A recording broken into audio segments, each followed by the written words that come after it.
Et bonjour à tous, aujourd'hui on se retrouve pour une petite deck profile en compagnie de Gabriel qui va nous présenter du coup son deck Tier LS. Gabriel, à toi de jouer. Et bah allez. Du coup, ouais, deck profile LS Tier, post YCS Istanbul. Yes. J'ai fini en 41-1, j'ai oblitéré tous mes adversaires. Ma seule loue c'est contre Artisan Sorcière. Et bah après, Zodiac Tier 0, donc j'ai tapé que du Zodiac. Ok. Voilà. Eh ben, Du coup, bah c'est parti. c'est parti, let's go. Donc pour commencer, 3 dragons Flight Swarm, 3 Wace, 3 Wolf, 2 Félix, une Minerva et un Raiden. D'accord. Tu veux peut-être nous expliquer les monos? En fait, c'est que Raiden et Minerva, genre en fait, Minerva c'est un bon cause dans certains moments et c'est une bonne target à la synchro, donc c'est cool de l'avoir. Et Raiden, ça peut être un bon bait pour Norm. D'accord. Et du coup, en fait, dans certains setups, c'est agréable à avoir et ça rajoute des names. Très bien. Du coup, ensuite, on a un Punishment et un JD.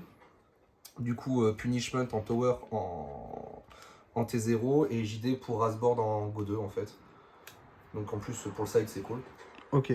Ensuite, au niveau des magies, on a 3 renforts de lumière. Alors, ce qui est bien, c'est que la carte, en fait, elle meule 3 en cost. Mais en fait, c'est un peu comme vous voulez, puisque les gens savent pas lire. Du coup, pendant les 5 premières rondes, vous l'activez. Si vous voyez que le mec fait rien, en fait, c'est un effet, donc vous allez proc vos tirs. Et si vous voyez que le mec fait H, vous dites que c'est un cost et vous meulez 3. Pendant les 5-6 premières rondes, ça passe. Let's go. Et après, du coup, la mono piège, parce que on la foolish avec dragon et que ça fait non negate. Donc ça, c'est la partie Seigneur Lumière. Très bien. Ensuite, pour les tirs, on a 3 rhinos, une Merly, une Avnis et une Shahen. Yes. Parce que mononame, malheureusement, voilà. 3 tirs cash et les 3 substituts Bisking. Ok. Pourquoi Biscuit plutôt que Roi des Marais? Parce que déjà, c'est un niveau 4. Et qu'en fait, vu que la carte est vieille, dessus, c'est marqué qu'on peut le substituer à n'importe quelle fusion. Alors que Roi des Marais, c'est marqué fusion citée. Ce qui fait qu'en fait, pendant les 5 premières rondes, vous pouvez cheat. Et du coup, l'utiliser pour n'importe quelle fusion de merde. Genre Dragostapella, vous pouvez l'utiliser comme à la place du monstre fusion. Alors que ça marche pas dans les rulings. Mais vu que sur la carte, c'est marqué que ça passe, Hassoul, c'est bon. Allez. Ensuite, du coup, pour les magies, 3 planètes. 3 scrims. Et après, pour les pièges, du coup, 2 Sulik, une Métanoïs. Ok. Classico. Classique. Et après, un Keldo, un Midora. Parce qu'à skip, reshuffle 3, c'est fort. Surtout dans le format. Ouais. Ensuite, du coup, l'extra deck. Au niveau de l'extra deck, en fait, on va être sur quelque chose d'à la fois très précis. En fait, c'est que des monos. Et en fait, en gros, ça va vraiment être des choses qui vont être utiles dans certaines situations très précises. Ok. Du coup, on va avoir la Minerva en X6-4, le Redoer, le Dweller, le Babushka, meilleur play sous Shifter. Parce qu'on n'oublie pas qu'on encule la Rakai Shifter. Si vous jouez cette carte, vous êtes un PD. Ensuite, bien dit ça. Minerva synchro, parce que c'est la meilleure synchro LS. Un Visas pour chercher des fois les tirs quand on les a pas. IP, SP. Sprint pour Foolish Merly. Appaloosa.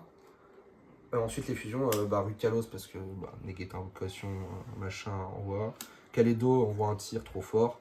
Et après les targets à super poli, mais qui sont pas des targets à super poli, qu'on les utilise pour nous-mêmes en fait, la plupart du temps. C'est Prédaplante, Boudragon et Verroura. Très bien. Voilà pour l'extra. Ensuite on va passer au side deck. 3 gammes ciel parce que les towers c'est toujours chiant et vu que c'est un aqua on peut faire nos fusions avec. Cartouche au time parce qu'on est une pute. Yes. Un Magnamut, un Drusworm parce que fuck Fansmith. Droplet parce que fuck Puppet. Super Poli parce que dire ta gueule c'est rigolo. Et oui. Et même en 2024 je trouve ça gorgeur de jouer ça parce que ça proc les magies et pièges tir element et que Vrais Hommes ne perd pas au time. 3 typhons d'espace mystique parce que Cosmic Cyclone c'est gaze. En légende. En légende. Terrifiant. Terrifiant. Du coup voilà la fin de la deck profile. J'espère que ça vous a plu. Je ferai sûrement une vidéo combo dans les jours à venir pour expliquer un peu 2-3 lignes du deck, parce qu'il y a des setups un peu tricky, etc. Yes. Sur le même playmat? Ouais. Sur le même playmat, c'est un Spellground et tout de 2005. Là il a 19 ans pour l'instant, mais ça va, il est plutôt en bon état. Donc je suis content. Ok. Franchement je suis content. Eh ben let's go. Eh ben, je te remercie Gabriel, merci à toi. Merci à toi. Et à une prochaine fois. Yes, allez ciao.